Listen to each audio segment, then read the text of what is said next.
हम लोग बात कर रहे थे आदेश 14 पे,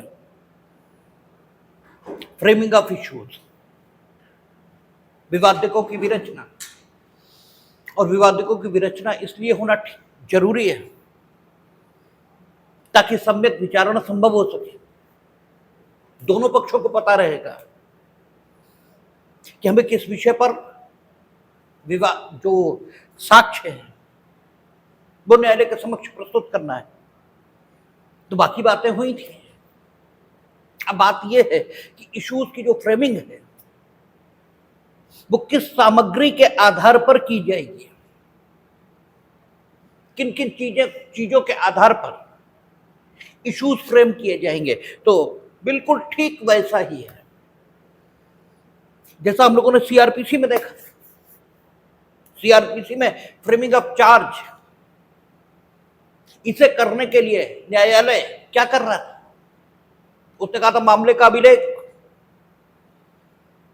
जो भी न्यायालय के समक्ष रखा है, और मामले का अभिलेख तैयार किस चीज से होता था? इन्वेस्टिगेशन, जो विवेचना की गई उससे जो मामले का अभिलेख तैयार हुआ है।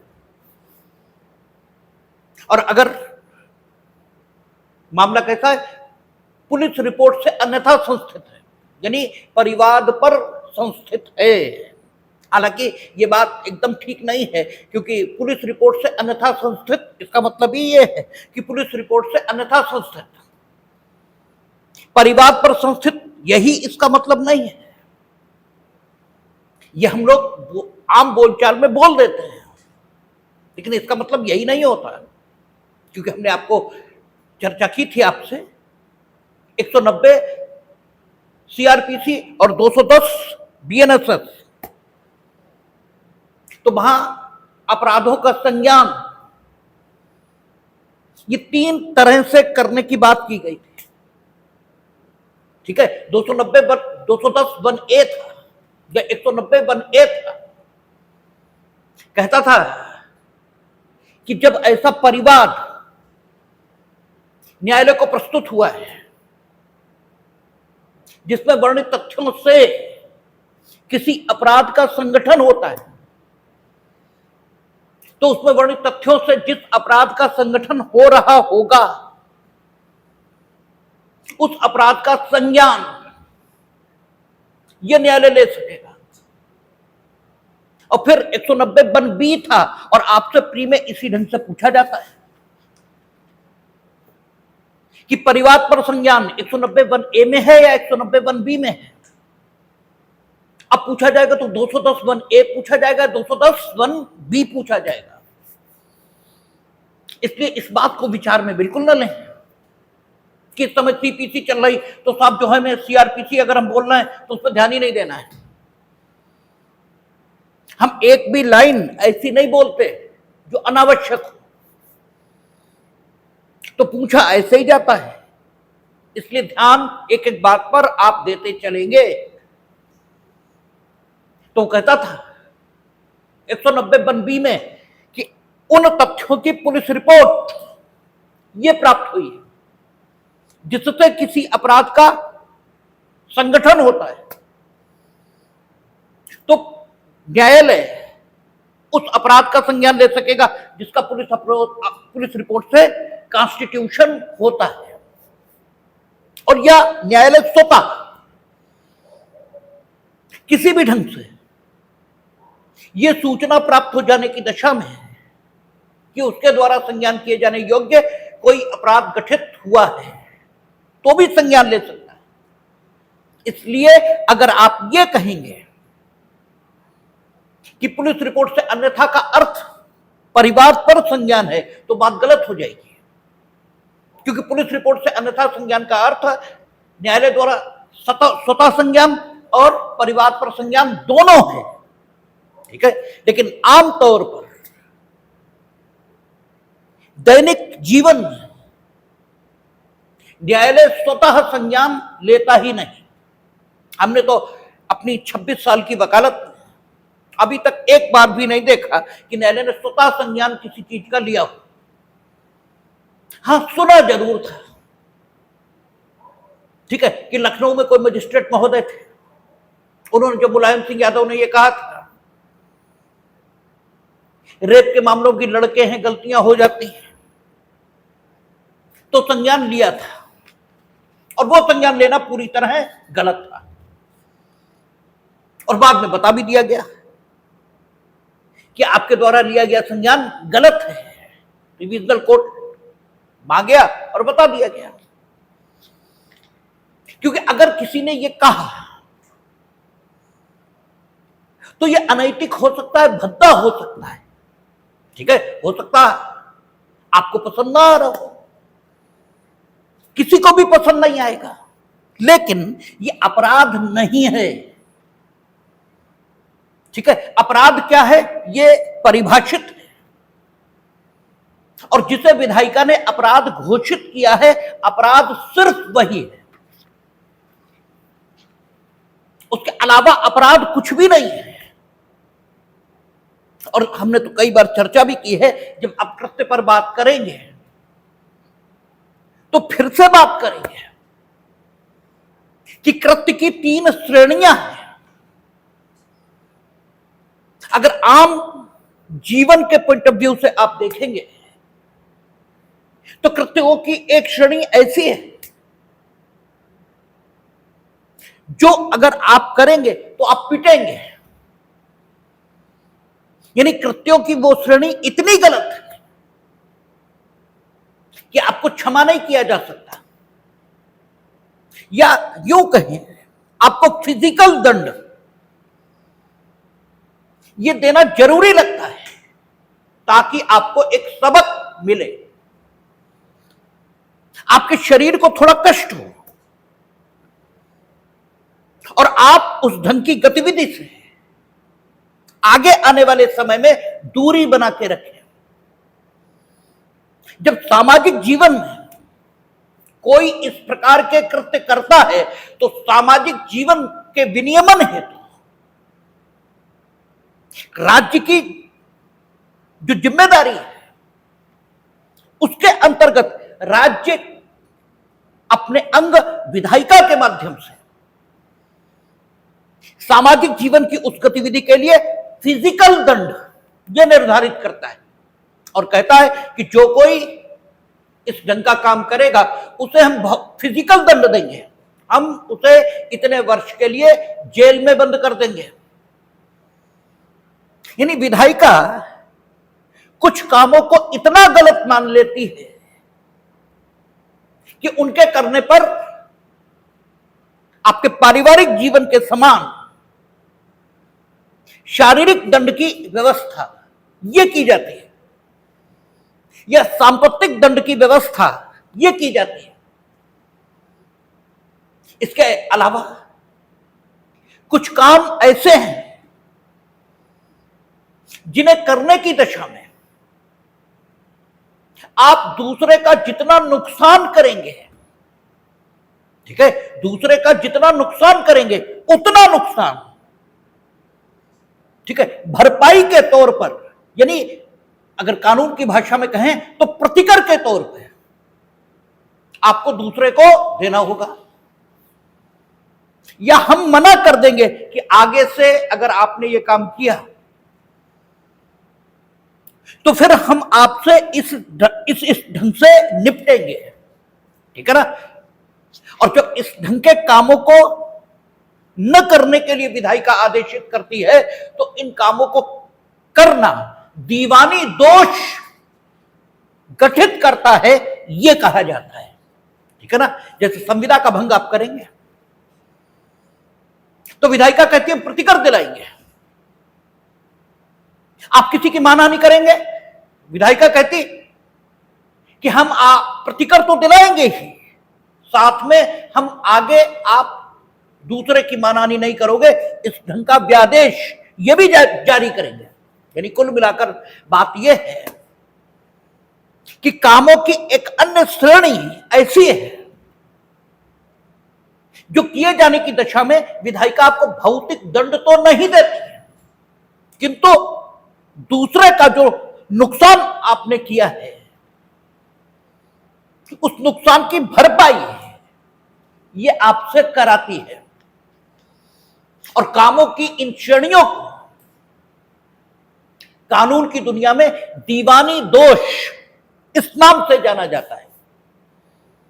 ठीक है, तो एक अपराध हुआ, एक दीवानी दोष हुआ, और तीसरा इनोसेंट एक्ट। ठीक है, निर्दोष काम यह हुआ है। ठीक है, तो अपराध एकदम परिभाषित है। तो अगर मुलायम सिंह यादव ये कह रहे हैं तो वो सुनने में कितना भी भद्दा लगे, किंतु उसे अपराध नहीं माना जा सकता। और न्यायालय को, यानी दंड न्यायालय को, यानी मजिस्ट्रेट को जो ताकत मिली है 190 वंशी या 210 वंशी में, वो अपराधों का संज्ञान करने की मिली है। और चूंकि उन्होंने जो कुछ कहा वो भद्दा होगा,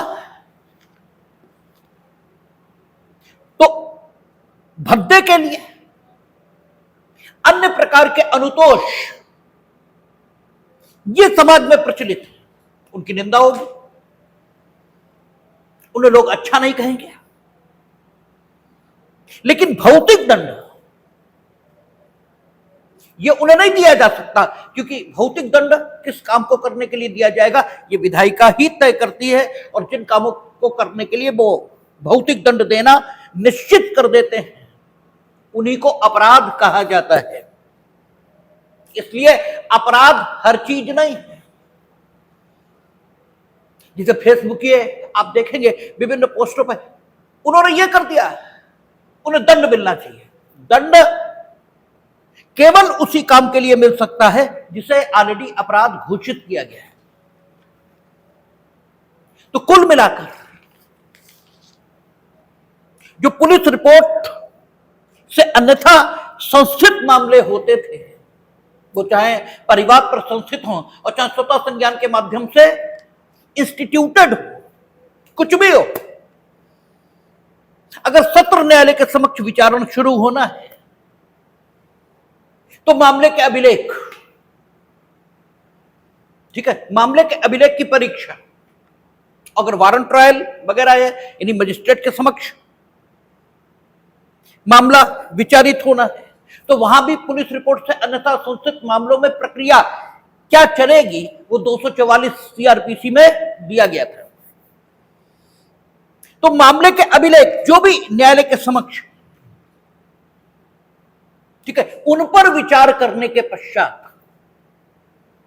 और साथ ही साथ किसे अभियोजन को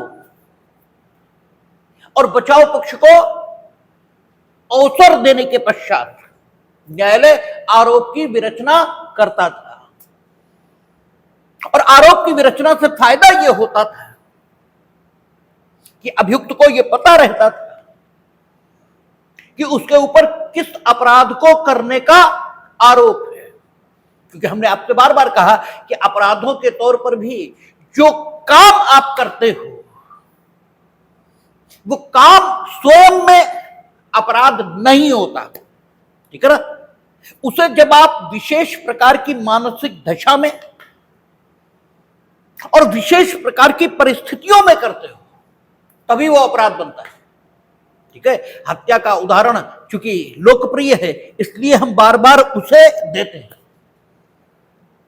जब आप मार डालने की नियत से, ठीक है, कोई काम करते हो और कोई मर जाता है, ठीक है, मार डालने की ही नियत थी और कोई मर भी गया, तो हम ये नहीं देखेंगे कि ए को मार डालने की नियत थी या बी को मार डालने की नियत थी, क्योंकि ए भी आदमी है और बी भी आदमी है। ए कुछ विशिष्ट नहीं है और बी कुछ कमतर नहीं है, ठीक है। कानून आदमी को सम्मान दे रहा है। आप ए को मारना चाहते थे, बी मर गया, फर्क क्या पड़ा? आप आदमी को तो मारना चाहते थे, इतना तो तय। और हमने ए या बी को मारने के लिए दंड की व्यवस्था नहीं की, हमने आदमी को मारने के लिए दंड की व्यवस्था की है। तो आपने आदमी को मार डालने की नियत से एक काम किया, तो आदमी तो मरा, ए मरा या बी मरा, इससे फर्क कहां है? ठीक है, तो आप हत्या के दोषी माने जाएंगे, क्योंकि मार डालने की नियत भी थी और मरा भी। मार डालने की नियत नहीं थी, मार डालने की नियत नहीं थी, लेकिन मर गया। ठीक है, अब हम फिर देखेंगे कि मार डालने की नियत तो नहीं थी, मान लिया, लेकिन काम को जिस ढंग से करना चाहिए था, क्या उसी ढंग से किया? अगर उस ढंग से नहीं किया, जिस ढंग से करना चाहिए था, तो नियत भले ही ना हो, लेकिन अपने काम के रिजल्ट के बारे में आप एक विशेष प्रकार का ज्ञान ये तो रखते ही थे।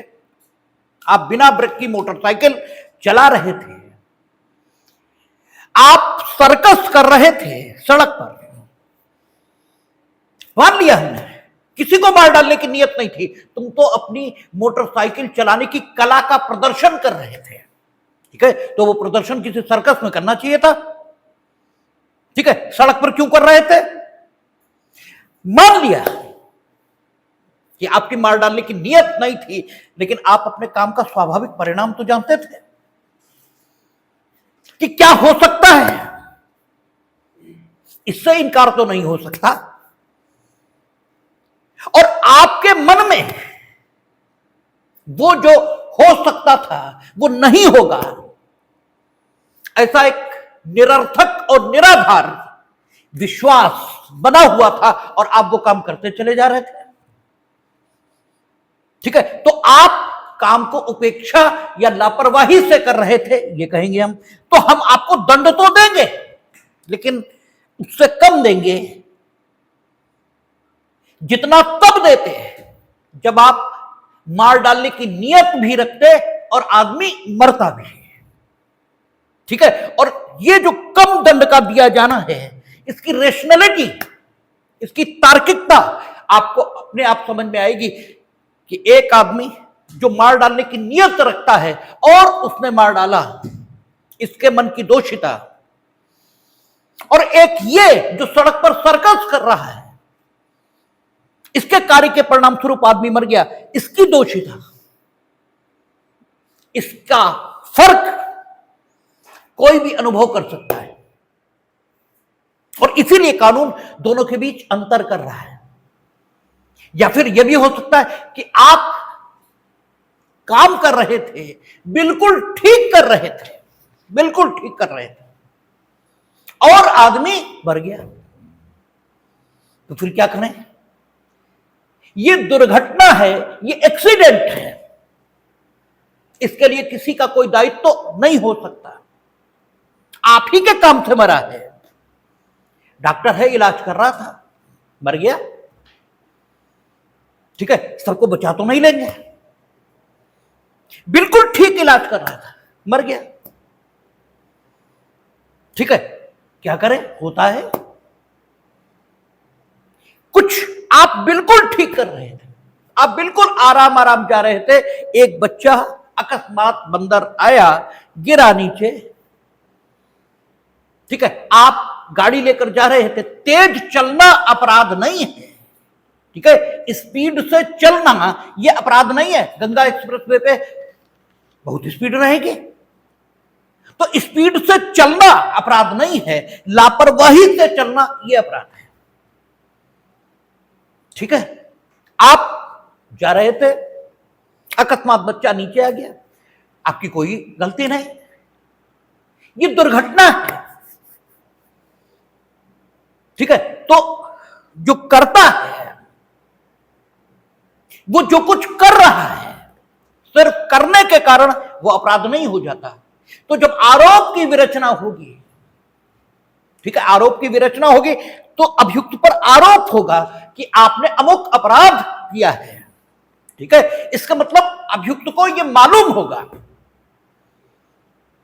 कि उसके ऊपर आरोपित कृत्य किन परिस्थितियों में करने का आरोप उस पर लगाया गया है, इसलिए वो अपना बचाव भी भली प्रकार कर सकेगा। वो ये बता सकेगा कि उसने अगर काम किया है तो किन परिस्थितियों में किया, और हो सकता है वे परिस्थितियां जिनमें काम का किया जाना वो स्वीकार करे, वे उसके काम को निर्दोष बना देती हो, इस तथ्य के बावजूद कि उसके काम के जो परिणाम हैं वे समाज के लिए या व्यक्ति के लिए लाभदायक सिद्ध नहीं हुए, ठीक है ना। तो इसलिए आरोप की विरचना अभियुक्त के लिए भी फायदेमंद है, ठीक है, और अभियोजन के लिए तो है ही है। अभियोजन को भी मालूम है कि अगर इसके दोष को हमें सिद्ध करना है तो हमें किन परिस्थितियों को साबित करना पड़ेगा। केवल इतना कह देना पर्याप्त नहीं है कि इन्होंने इन्हें मार डाला, केवल इतना कह देना पर्याप्त नहीं है, क्योंकि इन्होंने इन्हें मार डाला। मार डालने को हत्या नहीं कहते। किसी के द्वारा किसी को मार डालना यह हत्या की डेफिनेशन नहीं है। यह हत्या की डेफिनेशन का एक भाग है, एक आवश्यक तत्व है, लेकिन यह संपूर्ण परिभाषा नहीं है, ठीक है। तो जैसे इशू का फ्रेम होना अभियोजन और बचाव दोनों के हित में है। अभियोजन जानता है कि उसे किन परिस्थितियों को साबित करना है। अगर वो अभियुक्त के दोष को साबित करना चाहता है, और अभियुक्त भी जानता है कि उसे किन परिस्थितियों का अभाव इसको साबित करना है, ठीक यही दशा इशू पर है, ठीक है। सिविल ट्रायल में यही स्थिति इशू की, this is the importance of issue, ठीक है। यह विवादक निर्धारित किए जाने का जो महत्व है सिविल ट्रायल में, उसको दर्शित करता है। वादी को भी मालूम है कि अगर वो सिविल वाद में सफलता अर्जित करना चाहता है तो उसे किन बातों को साबित करना पड़ेगा, और प्रतिवादी भी जानता है कि अगर वो वाद में सफलता चाहता है तो उसे किन बातों के अस्तित्व को न साबित करना पड़ेगा। क्योंकि हम लोगों ने देखा था इशू की डेफिनेशन, वो कहता था इशू के तौर पर तथ्य की वे महत्वपूर्ण प्रतिपादनाएं फ्रेम की जाएंगी, ठीक है, जो वादी के लिए अपने अधिकार का अस्तित्व न्यायालय के समक्ष दर्शित करने के लिए साबित करना जरूरी हो। और यही बात वो प्रतिवादी के संबंध में कहता था कि प्रतिवादी के लिए अपने बचाव इसे करने के लिए तथ्य की जिस मटेरियल प्रपोजिशन को साबित करना जरूरी था वो इशू के तौर पर फ्रेम किया जाएगा। अगर ये दोनों एक ही हैं तो एक इशू की क्या वादी अमुक मकान का स्वामी है, ऐसे फ्रेम हो जाएगा। और हो सकता है दोनों अलग अलग बात कहते हो, जैसे वादी कहता है कि मकान का किराया 20,000 रुपए प्रति माह है और 4 माह का बकाया है। प्रतिवादी कहता है 4 माह का बकाया है किंतु 20,000 नहीं है, 2,000 रुपए महीने है। यह प्रतिवादी कहता है कि बकाया तो है किंतु 2 ही महीने का बकाया है, ठीक है, और किराया वाकई 20,000 है, ठीक है ना। तो अलग अलग भी दोनों के इश्यूज हो सकते हैं, ठीक है। और ऐसे भी हो सकते हैं कि उन्हें एक ही इशू में फ्रेम कर दिया जाए, ठीक है ना। और इश्यूज फ्रेम करने से विचारण में एक अन्य सुविधा भी होती है कि हो सकता है दोनों पक्ष को स्वीकार कर लें तो उसे इशू के तौर पर फ्रेम करने की जरूरत नहीं होगी क्योंकि वे तथ्य एडमिट हो गए, ठीक है ना। तो फ्रेमिंग ऑफ इश्यूज ये किस सामग्री के आधार पर हो, ये आदेश 14 नियम 3 की विषय वस्तु है। ठीक है, आदेश 14 नियम 3 किस चीज का वर्णन करेगा कि when the court will frame the issue then what material will be considered by the court. ठीक है ना, जैसे हमने कहा कि at the time of framing of charge in criminal trial, ठीक है ना, कोर्ट विल कंसीडर, ठीक है, that record which has been sent by the investigating agency, ठीक है ना, बिफोर द कोर्ट। क्या कहा होता है, मामले के अभिलेख की परीक्षा करने के उपरांत, ठीक है ना, जो मामले में अभिलेख तैयार किया गया है, जो रिकॉर्ड कोर्ट के सामने रखा गया है, उस पर विचार करने के उपरांत। ठीक है, तो ऐसे ही यहां भी सिविल ट्रायल में भी इश्यूज जब फ्रेम करेंगे तो किस सामग्री को विचार में लेंगे, ये आदेश 14 नियम 3 की विषय वस्तु है। ओरली हम लोग कई बार इसको डिस्कस कर चुके हैं, इसलिए पढ़ना मात्र पर्याप्त होगा। देखें क्या कहता है, वह सामग्री जिसमें विवादकों की विरचना की जा सकेगी। न्यायालय निम्नलिखित सभी सामग्री से या उसमें से किसी से विवादकों की विरचना कर सकेगा। अगर सारी सामग्री को कंसीडर करने पर इश्यूज कौन से फ्रेम किया जाए यह पता लग रहा है तो सारी सामग्री से, अगर किसी एक सामग्री को पढ़ने से पता लग रहा है कि इशू कौन सा फ्रेम किया जाए तो केवल उसे पढ़ लेंगे। जैसे प्लीडिंग आपने की, वादी और प्रतिवादी ने, आदेश नियम 1 कहता था कि वादी की प्लीडिंग क्या है, वाद पत्र, और प्रतिवादी की प्लीडिंग क्या है, आपका लिखित कथन। उससे कुछ स्पष्ट ही नहीं हो रहा, इसीलिए परिप्रश्न पूछने पड़े। ठीक है ना, तो परिप्रश्नों में जो कुछ आया मटेरियल, उसके आधार पर इश्यूज फ्रेम किए जाएंगे। ठीक है ना, और यह भी हो सकता है कि अभिवचनों में भी कुछ हो और कुछ परिप्रश्नों से भी आ गया। ठीक है, तो उससे भी फ्रेम होंगे। आपको बताया था आदेश 10 में, ठीक है, आदेश 10 नियम 2 में न्यायालय पक्षकारों को आहूत करके उनसे क्वेश्चन आंसर ये कर सकता है। ठीक है ना, तो उन सारी चीजों को विचार में लिया जा सकता है या उनमें से किसी एक चीज को विचार में लिया जा सकता है। यह आदेश 14 नियम 3 बता रहा है। कहता है न्यायालय निम्नलिखित सभी सामग्री से या उसमें से किसी से विवादकों की विरचना कर सकेगा। अब निम्नलिखित सामग्री उसने कहा, ठीक है, तो कौन सी सामग्री से विवादकों की विरचना होगी वो आगे लिख रहा है। कहता काखंड में पक्षकारों द्वारा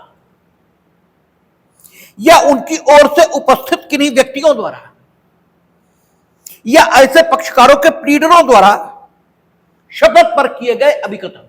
आपको जो सम्मन जारी हुआ था, ठीक है, आदेश 5 में, तो अपेक्षा हुई थी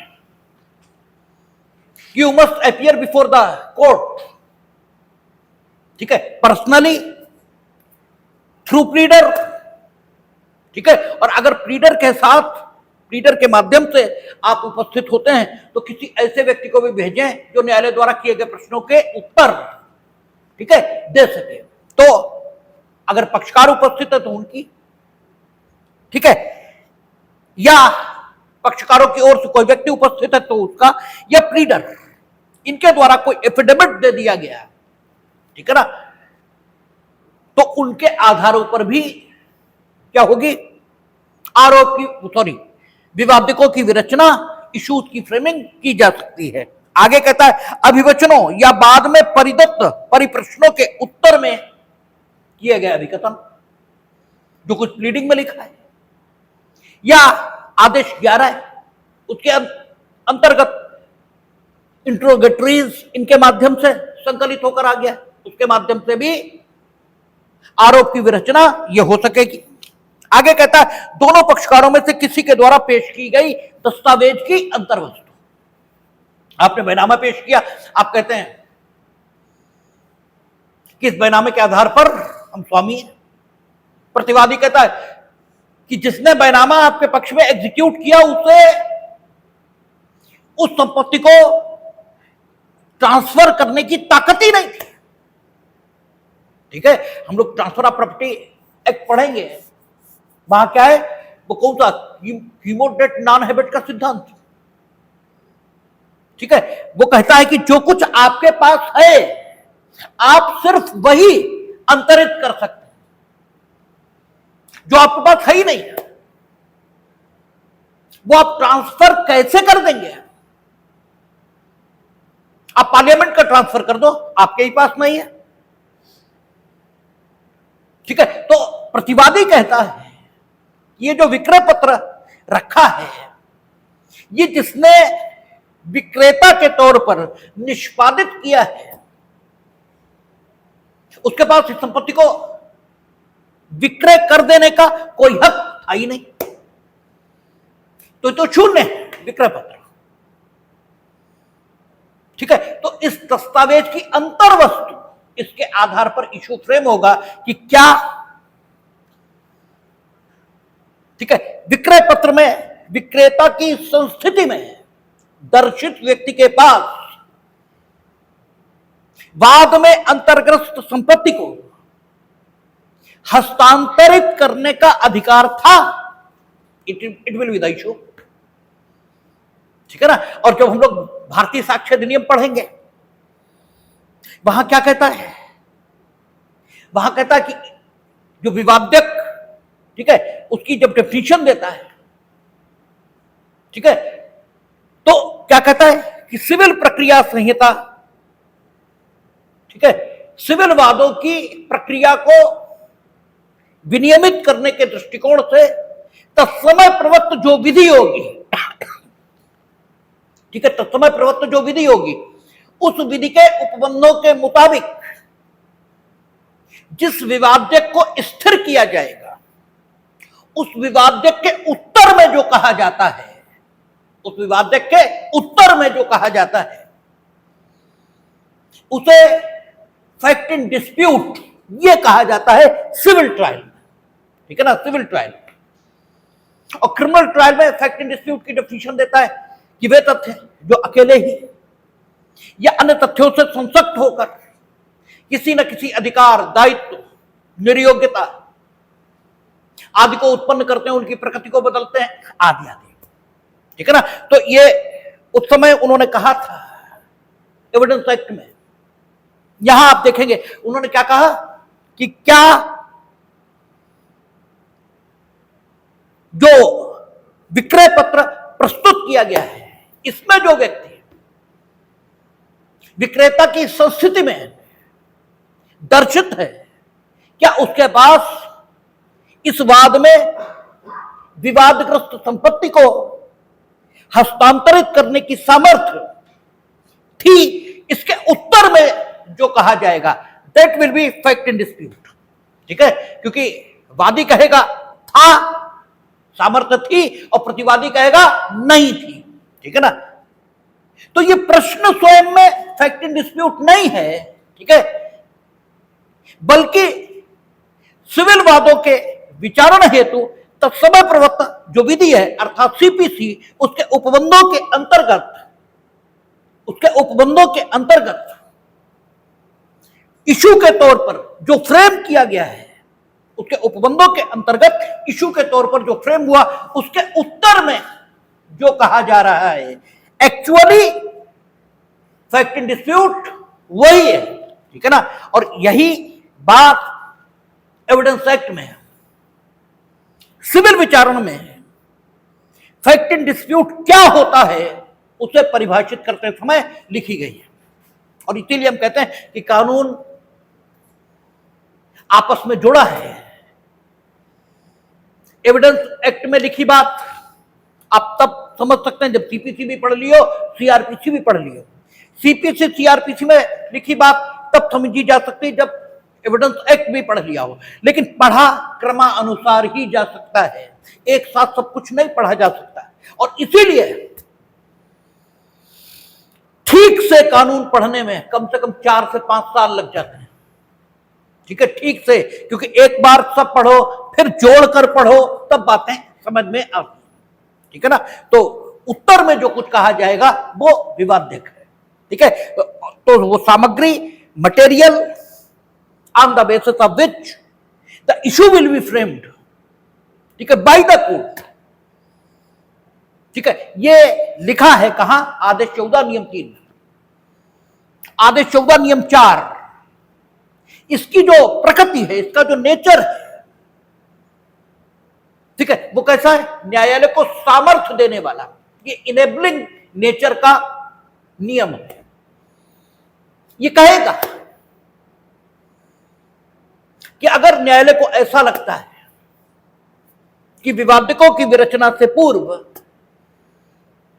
किसी पक्षकार को बुलाकर उसकी परीक्षा की जानी चाहिए। ठीक है, हम एक उदाहरण दे रहे हैं जस्ट टू अंडरस्टैंड। आपका कहना ये, आप ये असंभव बात नहीं है कचहरी में, बल्कि ये कहें कि 70% मामलों में यही है, तो गलत नहीं होगा। दो भाई दो बहनें, एक भाई एक बहन, ठीक है, आरोप एक दूसरे पर यह लगा रहे हैं कि इन्होंने माताजी या पिताजी को अपने पास रखकर, ठीक है, उनकी वृद्धावस्था का लाभ लेकर अमुक विक्रय पत्र निष्पादित करा लिया। ठीक है ना? और चूंकि इस विक्रय पत्र को निष्पादित करने के लिए जो संविदा होगी, ठीक है, उस संविदा में माताजी या पिताजी की वृद्धावस्था का लाभ उठाकर इन्होंने उन पर असम्यक असर का प्रयोग किया। ठीक है, और अपने असम्यक असर के प्रयोग के आधार पर इन्होंने उस संविदा में अपने लिए अनुचित लाभ, अर्थात पूरा पूरा जो संपत्ति है वो अपने ही नाम करवा ली है, इसलिए शून्य है। और आपको मालूम है कि जो संविदा असम्यक असर से प्राप्त की जाएगी वो धारा 19A के मुताबिक शून्य ही होगी और कुछ उसका विकल्प नहीं है। ठीक है ना? इसलिए इसको शून्य कर दिया गया है। आपका यह कहना है। ठीक है, अब सवाल यह है कि सीपीसी कोशिश क्या कर रही है? हमने आपसे बार बार कहा कि सीपीसी कोशिश यह करती कि ट्रायल जल्द से जल्द खत्म हो। सीपीसी इतना बेहतर इनेक्टमेंट है कि उसमें हर चंद कोशिश हुई है कि जल्द से जल्द खत्म हो जाए। अगर जल्द से जल्द खत्म हो जाए, ठीक है, तो बहुत ही अच्छा है। यह अलग बात है कि उसका दुरुपयोग ऐसे हुआ है कि वही चीजों को लंबित बनाए रखने का साधन बन गई। ठीक है, एटम की एनर्जी खोजी तो इसलिए थी कि दुनिया में एनर्जी की जो किल्लत है उसको दूर किया जा सके, क्योंकि पेट्रोल समाप्त हो जाएगा एक दिन। ठीक है, एनर्जी के अन्य सोर्स समाप्त हो जाएंगे एक दिन, लेकिन एटॉमिक एनर्जी एक ऐसी एनर्जी है जो शायद ऊर्जा का अक्षय स्रोत है। ठीक है, क्योंकि एटॉमिक एनर्जी जिस ढंग से रिलीज होती है उसी सिद्धांत पर सूरज में भी, ठीक है, उसी सिद्धांत से सूरज भी चमक रहा है। वहां भी तो कुछ बताते हैं, जाने काहे के एटम जाने काहे में टूट रहे हैं। ठीक है, और एनर्जी रिलीज हो रही, तो चीज काहे के लिए बनी थी और उसका क्या उपयोग हुआ ये तो अलग बात है। चीज कितनी भी अच्छी हो, लेकिन दुष्टों के हाथ में पड़ेगी तो हमेशा बुरा परिणाम ही देगी। अमृत भी अगर दैत्यों के हाथ लग जाएगा, ठीक है, तो दुनिया का कल्याण नहीं होना। ठीक है, अगर मिथकों पर विश्वास करें तो राहु और केतु जरा सा मिल गया तो वाले आज भी दुखी करने लोगों को। ठीक है, तो अमृत भी सुखद परिणाम नहीं दे सकता, क्योंकि चीजों की, ठीक है, उपयोगिता उनकी अपनी प्रकृति पर निर्भर नहीं है,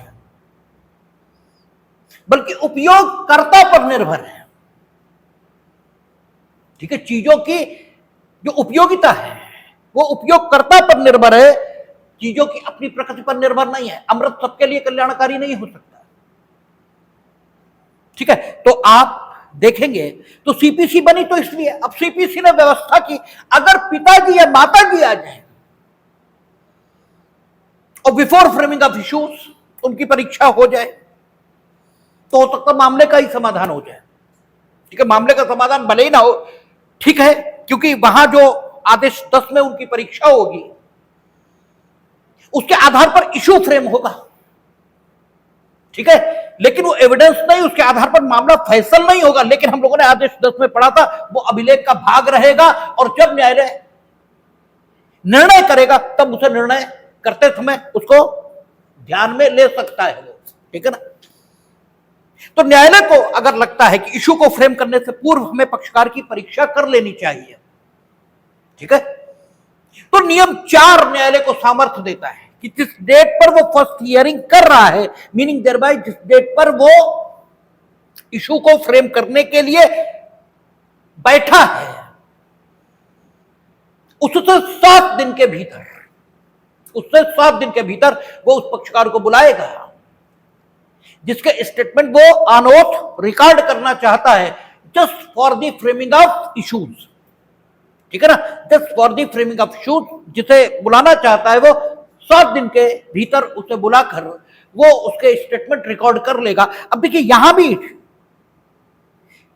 विचारण को जल्द खत्म करने की कोशिश है विधायिका की, क्योंकि आदेश 10 नियम 2 कहता है कि पक्षकारों को बुलाकर उनके स्टेटमेंट रिकॉर्ड किए जा सकते हैं, तो अनलिमिटेड टाइम नहीं, यहां भी टाइम को उन्होंने शॉर्ट कर दिया। ठीक है, अब यह अलग बात है कि दुरुपयोग इन्हीं चीजों का हो रहा है। ठीक है, हमें खूब मालूम है कि पक्षकार को बुलाए जाने की कोई जरूरत नहीं, एप्लीकेशन लगा दी, रिजेक्ट हो गई, रिवीजन में चले गए, ठीक है, वो भी रिजेक्ट हो गया। Under article 226, 227 constitution of India high court पहुंच गए। अब जो सब कोर्ट खाली थोड़ी बैठे हैं, लीजिए 4-5 साल इसी में निकल गया, मामला फ्रेमिंग ऑफ इश्यूज पे ही हिल गया है। ठीक है, अभी तो इश्यू ही फ्रेम नहीं हुए, आगे विचारण की तो बात ही खत्म है। ठीक है, तो चीजों का दुरुपयोग ये अलग समस्या है और चीजों का अच्छा और बुरा होना ये अलग बात है।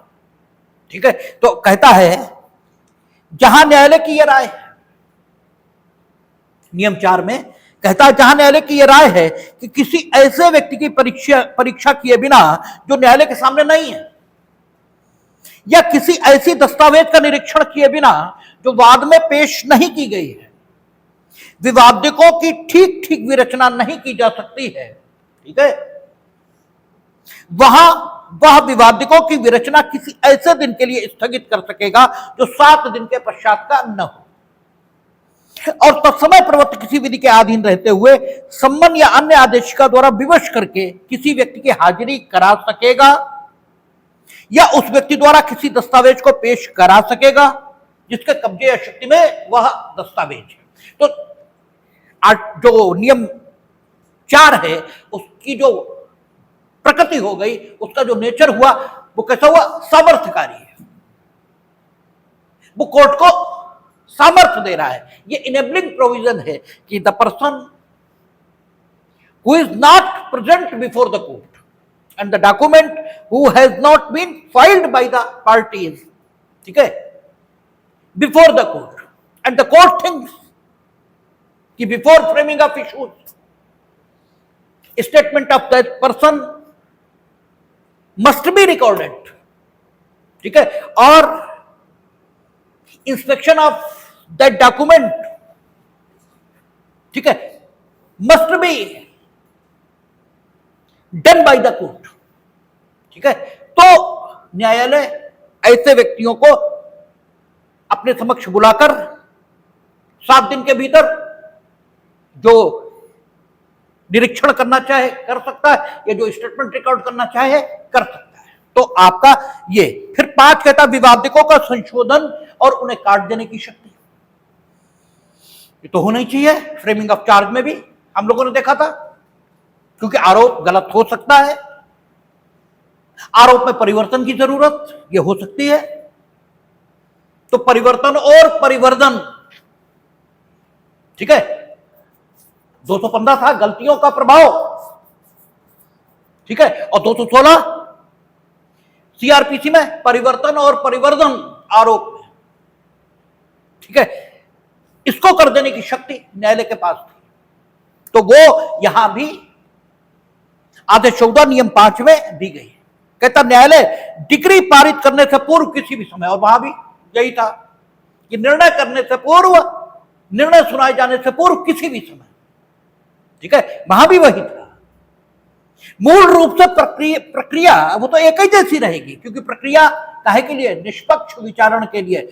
क्रिमिनल ट्रायल भी निष्पक्ष चले इसकी चिंता होगी, और सिविल ट्रायल भी निष्पक्ष चले इसकी चिंता होगी। तो जो वहां दिखेगा वो यहां दिखेगा,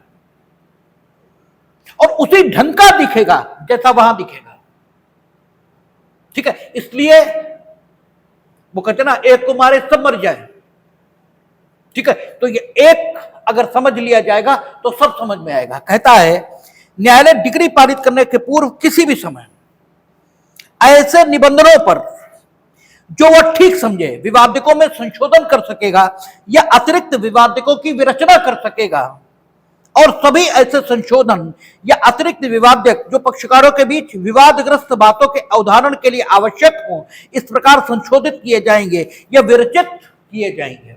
यही बात वहां भी थी कि मामले के न्यायपूर्ण निस्तारण के लिए जिस आरोप का लगाया जाना जरूरी हो, यदि वो नहीं लगाया गया है, ठीक है, तो आरोप में परिवर्धन ये किया जाएगा,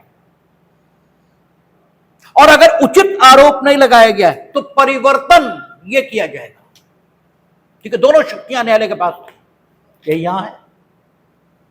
वहां भी बिफोर जजमेंट कभी भी, यहां भी डिग्री पारित करने के पूर्व किसी भी समय, ठीक है। कहता न्यायालय डिग्री पारित करने के पूर्व किसी भी समय ऐसे निबंधनों पर जो वह ठीक समझे, वहां भी यही था, ठीक है। वहां निबंधन न्यायालय पर नहीं छोड़े थे, बल्कि उन्होंने क्या किया था, 217 में कह दिया था कि जब कभी आरोप में संशोधन किया जाएगा, ठीक है, तब न्यायालय दोनों पक्षकारों से यह पूछेगा कि क्या वे उन साक्ष्यों की दोबारा से परीक्षा करना चाहते हैं जो पूर्व में परीक्षित हो चुके हैं, क्योंकि क्रिमिनल का मामला कठोर है, व्यक्ति को भौतिक दंड मिलेगा, तो वहां न्यायालय पर नहीं छोड़ा था। ये अंतर भी देखें, और यहां न्यायालय पर छोड़ा है कि न्यायालय ऐसे निबंधनों पर जो वह ठीक समझे, ठीक है ना। तो यहां फर्क भी आ रहा है, वहां ऐसे निबंधनों पर नहीं कहा था, ठीक है। वहां जब भी आप संशोधन करेंगे तो आपको क्या करना पड़ेगा, वो 217 में उन्होंने लिख दिया था, यहां ये बात नहीं है, ठीक है। तो कहता है संशोधित या विरचित किए जाएंगे, मानिए कोई छूट गया तो विरचित किया जाएगा।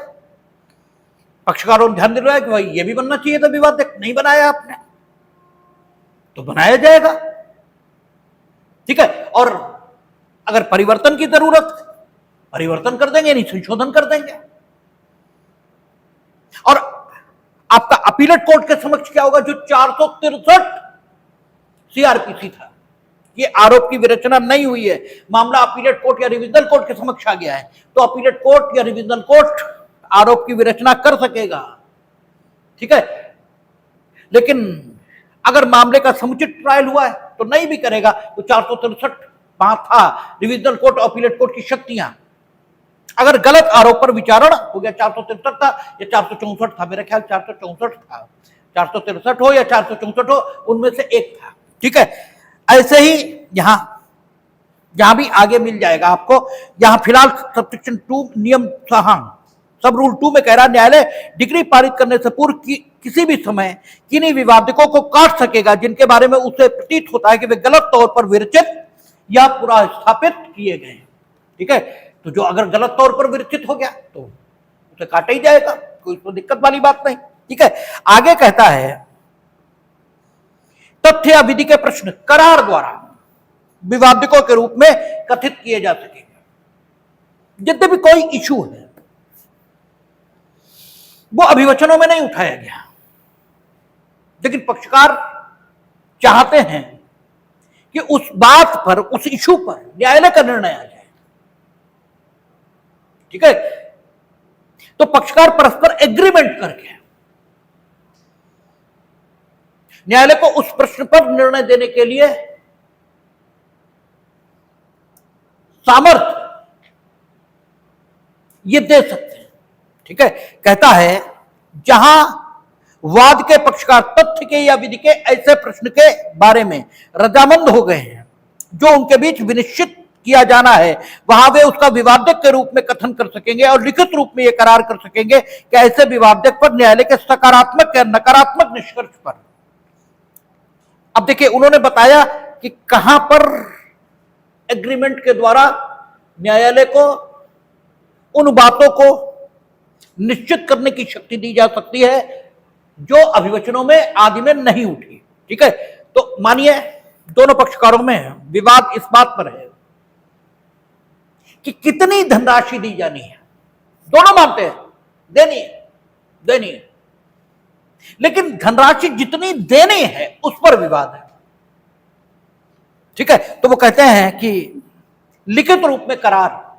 अच्छा, लिखित रूप में करार, तो इसका मतलब इंडियन कॉन्ट्रैक्ट एक्ट जिस ढंग से करार का किया जाना बताता है उसी ढंग से होना चाहिए, नहीं तो करार हो ही नहीं पाएगा।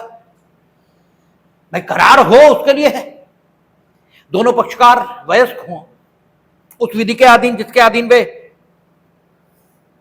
हैं उसके अधीन वे विकृत चित्त, ठीक है, या अवयस्क ये ना हो, विधिपूर्ण प्रतिफल हो, ठीक है, विधिपूर्ण उद्देश्य हो, आदि आदि जो भी वहां बात कही गई वो सारी चीजें हो तभी तो करार होगा। तो कहता निम्नलिखित रूप में ये करार कर सकेंगे कि ऐसे विवादक पर न्यायालय के सकारात्मक या नकारात्मक निष्कर्ष पर ऐसी धनराशि जो करार में विनिर्दिष्ट है या न्यायालय द्वारा या ऐसी रीति से जो न्यायालय निर्देश करे अभिनिश्चित की जानी है, पक्षकारों में से एक के द्वारा उनमें से दूसरे को संदत्त की जाएगी या उनमें से एक पक्षकार ऐसे किसी अधिकार का हकदार या ऐसे किसी दायित्व के अधीन घोषित किया जाएगा जो करार में विनिर्दिष्ट हो।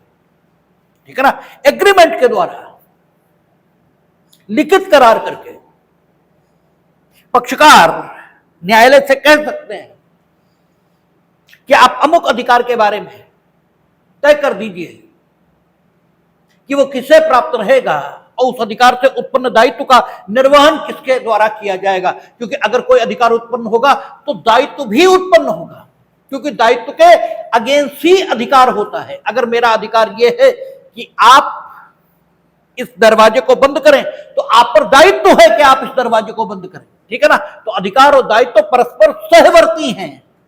यह हम लोगों ने हाफील्ड के क्लासिफिकेशन में पढ़ा था। अधिकार हो दायित्व न हो यह स्थिति नहीं हो सकती। हालांकि सामान्य ने कुछ स्थितियों की कल्पना की, उन्हें अपूर्ण अधिकार वाली विधि कहा है। ठीक है ना, लेकिन सामान्य तौर पर अधिकार का दायित्व सहवर्ती है, अधिकार होगा तो दायित्व भी होगा। ठीक है, इसलिए न्यायालय के समक्ष करार द्वारा, लिखित करार द्वारा पक्षकार इस बात की मांग कर सकते हैं कि उस धनराशि को निश्चित कर दिया जाए जो एक पक्षकार दूसरे को दे, या उस अधिकार को तय कर दिया जाए जिसके अगेंस्ट दूसरा पक्षकार दायित्व के अधीन माना जाएगा। आगे कहता है, कोई संपत्ति जो करार में विनिर्दिष्ट है और वाद में विवादग्रस्त है, पक्षकारों में से एक के द्वारा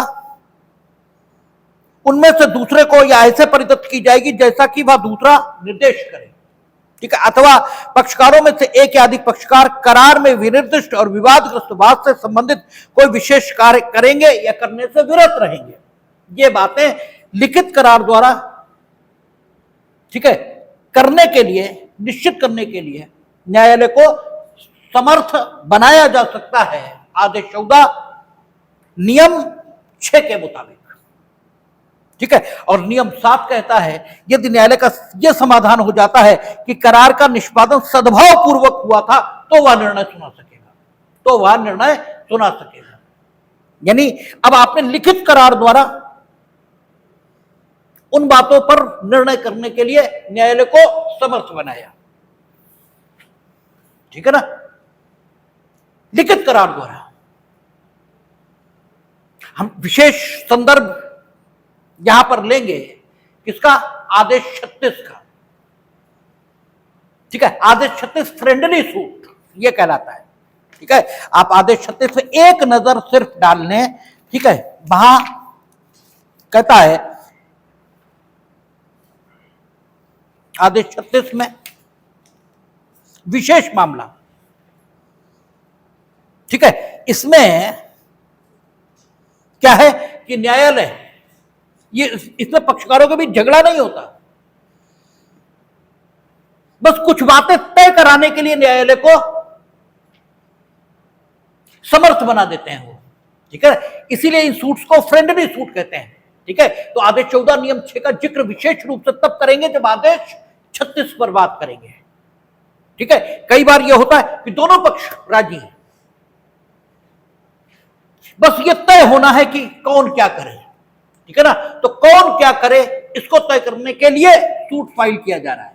ठीक है ना, अब जब इसके लिए सूट फाइल किया जा रहा है तो पक्षकारों में वास्तव में कोई विवाद नहीं है, इसीलिए इसको फ्रेंडली सूट भी कहते हैं।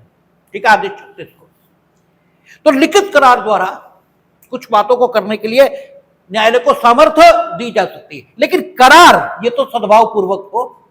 ठीक है ना, अगर करार ही सद्भाव पूर्वक नहीं, जबरदस्ती करा लिया गया है, ठीक है, तो फिर करार हुआ ही कहां।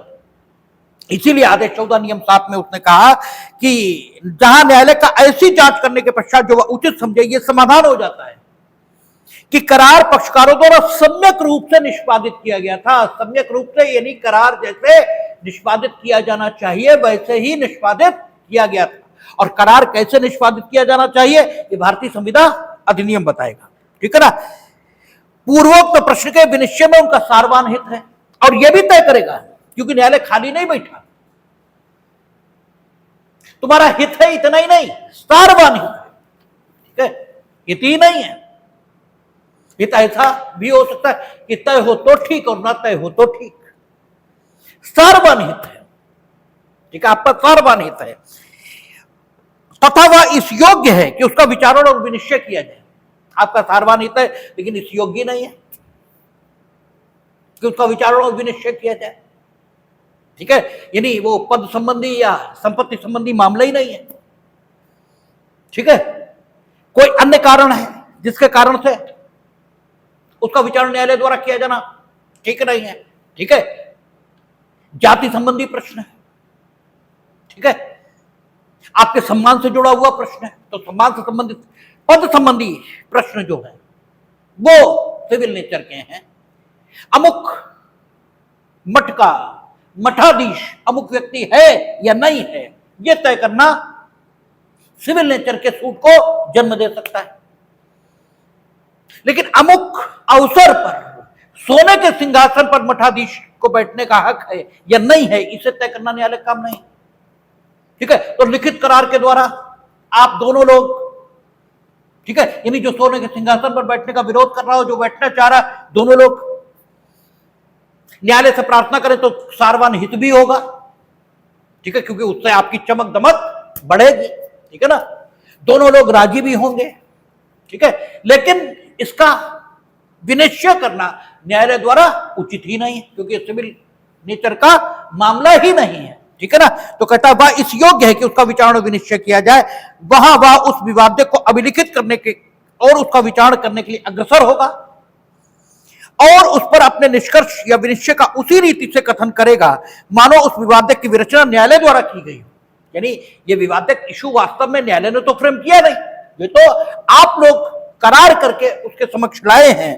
ठीक है, और ऐसे विवादक के निष्कर्ष या विनिश्चय के आधार पर वह करार के निबंधनों के अनुसार निर्णय सुनाएगा और इस प्रकार सुनाएगा निर्णय के अनुसरण में डिग्री होगी। ठीक है ना, तो ये मुख्यतः आदेश 36 से संबंधित रहता है, नियम 6 और नियम 7। ठीक है, यह आदेश 14 समाप्त हुआ और आदेश 15 14 से ही लिंक्ड है। और आदेश 15 उन स्थितियों का जिक्र करेगा जिनमें विवादकों की विरचना नहीं होती है, क्योंकि दो प्रकार के सूट हैं, जिनमें विवादकों की विरचना होती है और जिनमें विवादकों की विरचना नहीं होती।